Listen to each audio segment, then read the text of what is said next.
Coldspring, Homestead, Montebello, it really is more of the communities that surround Clifton Park. You know, so we've been in this area for over 50 years. And this neighborhood was primarily white.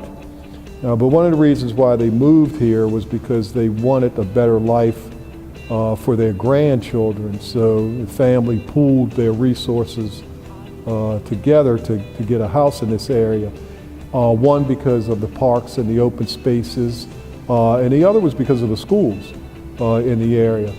So for the same reasons that people move to a community today was a reason why my grandparents moved here when they came here. I am happy to say that I have worked with Civic Works for 25 years now. Civic Works has set itself up in Baltimore, invented itself out of whole cloth, as it were, in 1992, and we opened our doors right here in Clifton Mansion as our headquarters.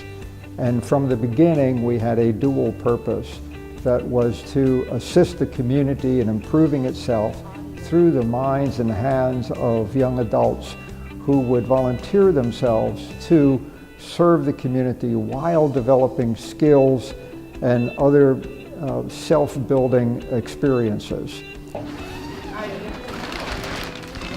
Using their scalpels and tiny swabs to clean 165 years of overpaint and dirt from the original mural that Mr. Hopkins used to transport his visitors from everyday Baltimore to the era of the grand Italian estates.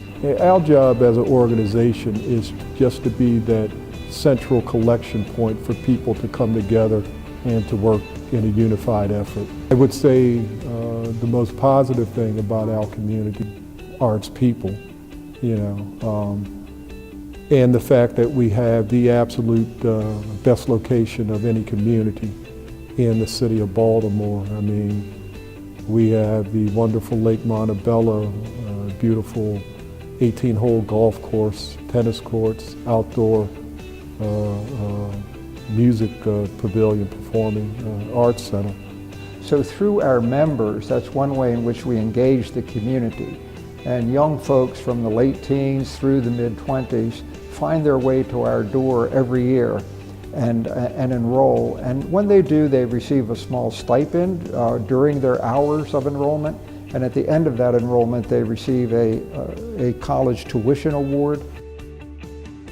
Working in an organized way to improve their surroundings, to improve the understanding of the people around them through the educational programs.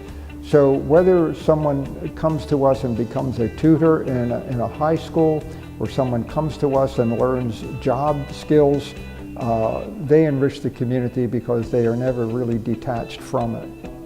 And I think that when people do comment negatively, it's smart to point out to them all the positives and ask them to make a choice. Which do they intend to do? Do they intend to stay in a stew of negativity, or do they intend to build on all of the positive assets that are around them? You can look at Baltimore and this community as surrounded by assets, whether it's the green open spaces, the universities all around it.